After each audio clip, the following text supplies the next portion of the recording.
Oi, gente bonita, como é que vocês estão? Começando mais um episódio de Figurinou, a minha entrevistada de hoje é a Valéria Stephanie, figurinista radicada no Rio de Janeiro. Começou sua carreira como assistente da Calma Murtinho, uma das maiores figurinistas do teatro brasileiro.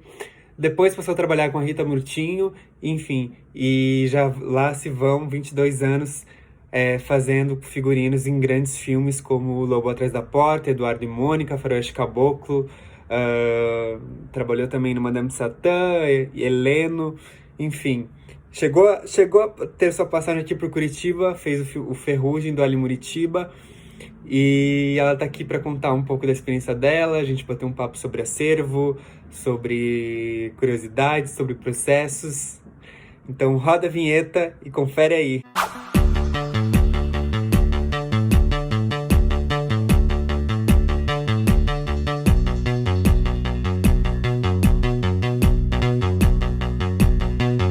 Queria agradecer a presença da Val Stephanie aqui, muito feliz. E, bom, para a gente começar esse papo, Val, eu queria saber de você, como que se deu, assim, como que você foi parar no figurino, como que se deu o início da tua carreira? O início, eu acho que assim, eu dei sorte, na verdade, de uma pessoa me puxou para o figurino. Eu nem tinha ideia do que era figurino. Eu tinha uma amiga, tenho, né, uma amiga que é minha madrinha, que é professora do tablado, a Andréia. Uhum. E aí os nossos filhos estudavam juntos e tal, e ela ia fazer uma peça, Noel Rosa. E a figurinista ia ser a Calma Murtinho. E aí ela falou, quer fazer um estágio com a Calma? Acho que você leva jeito para figurino e tal. E aí por isso que eu falo que é uma sorte, né? Porque meu primeiro estágio foi com a Calma numa peça de teatro e foi incrível. Uhum. Porque a Calma era uma mestra, uma professora mesmo. E aí começou assim, e foi um ano que ela bombou, assim. Eu me lembro que ela fez uma peça de teatro atrás da outra e ela tinha, assim... teve um momento lá que ela fazia 5 peças ao mesmo tempo. Então, ela tinha 3 duplas de assistentes e a gente realmente aprendeu ali. Eu aprendi muito. Comecei no teatro e aí, nesse mesmo ano, a filha dela, que é a Rita Murtinho, ia fazer o Chateau. Eu comecei depois dos 30, já tinha 3 filhos, eu não comecei assim super novinha, não. E aí a Rita, que acompanhou lá esse processo com a mãe dela, me chamou para fazer o Chateau. Aí passei para o cinema. O Chateau foi um filme que ele ia desde a década de 20 até a década de 70. O Chateau foi uma saga, né? Que entre idas e vindas, parou e tal. E nessa primeira fase do Chateau, né, esse primeiro momento dele, a gente trabalhou um ano, eu trabalhei um ano num filme só. E foi muito incrível, assim, porque eu passei por várias décadas, aprendi muita coisa. Era uma época que o dólar estava 1 para 1, então a Rita e a Bia Salgado, que a Bia Salgado fazia a figuração, né, eu era assistente da Rita no elenco, elas foram para Los Angeles, então elas trouxeram material de verdade, entendeu? Material real, assim, né? Então, foi muito incrível ter esse contato logo de cara, assim, né? E eu gostei muito também de ter começado no teatro, que é completamente diferente, né? Uma linguagem muito diferente. E aí começou assim, aí depois eu fui indo, não parei mais. Então, que legal, que legal. Uma figurinista chamou a outra e, né, eu trabalhei com a Rita, com a Bia, e depois fui trabalhar com a Bia um tempo. Trabalhei com... E assim, eu te falei, né, assim, eu fui assistente muito tempo, eu fiquei uns 10 anos fazendo assistência, assim. Mesmo tendo começado a assinar, eu ainda fazia assistência. Então, assim, muitos trabalhos legais que eu fiz naquele momento, eu fiz porque eu fiz com outras figurinistas que foram chamadas, né? Eu não estaria ali naquele lugar, E foram trabalhos muito interessantes de aprendizado de figurino, né? A escola foi muito mais na prática mesmo do que na formação. Mas é que eu só fiquei pensando que talvez, tipo, a Calma também tinha muito essa coisa de É, desenhar, de fazer muito. Então, muito. então acho que, assim, também é... A Flor, ela realmente não... Ela buscava muito material na rua, e ela ia, né? Ia muito. Uhum. E ela construía tudo, realmente, assim. Ela fazia, sentava lá, tinha... A parte da pesquisa era deliciosa, assim. Eu lembro que eu fiz uma peça com ela e que foi que foi uma peça As Três Irmãs, da Bia Lessa, que até foi uma peça que teve muitos problemas, a Calma. E a gente, quando estava vendo referências, que isso a Calma me ensinou muito, assim, ela falava, isso é russo, isso não é russo, isso é russo, isso não é russo, isso é russo, isso não é russo. Eu falava, caralho, é verdade, porque você vê uma referência de época, mas você tem que localizar naquele universo a referência, né? Uhum. Eu me toquei disso ali naquele momento. Falei, gente, é verdade, né? Assim, não adianta eu ver uma cartilha dos vestidos dessa época, mas eu tenho que localizar ele na Rússia, né?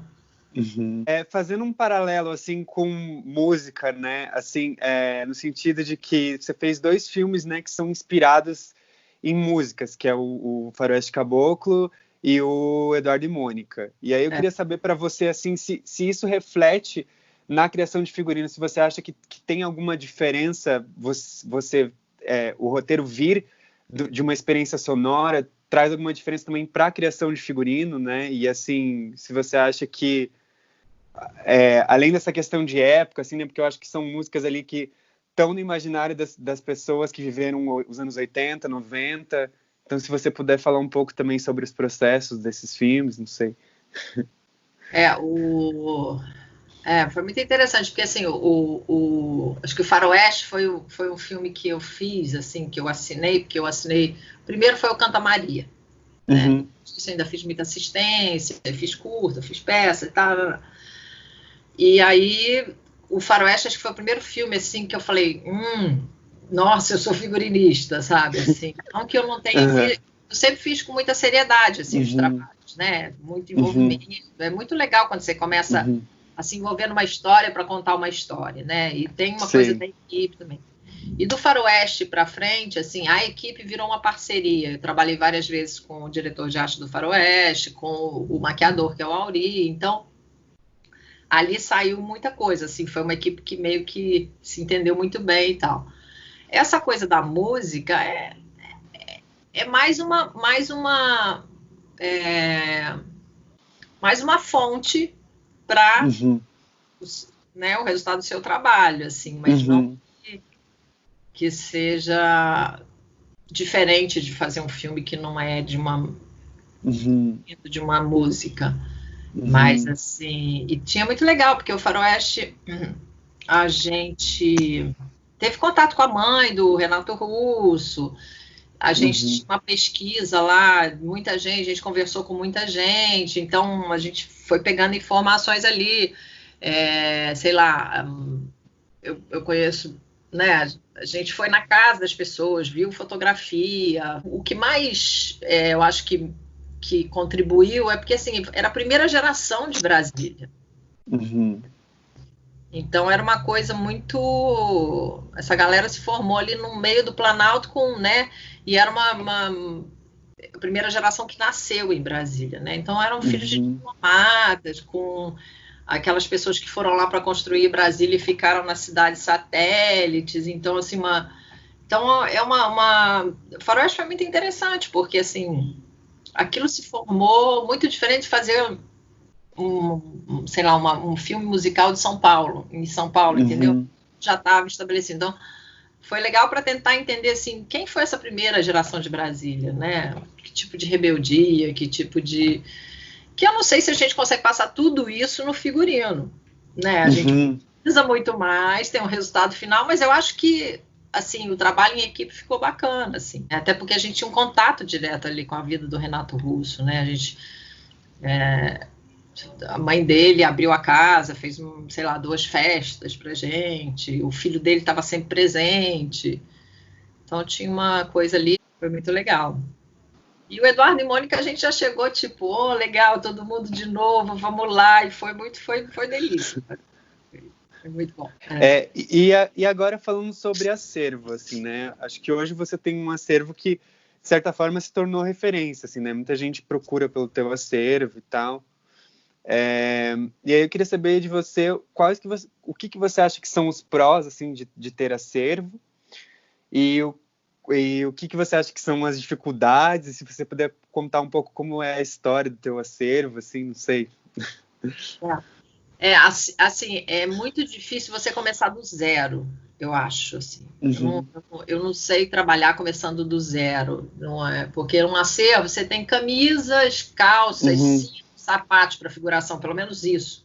Uhum. Né? Assim, então, você tem um material ali que você pega pro geral e dali você tira muita coisa pro elenco. Então, assim, roupa de acervo tem vivência, que é muito, né?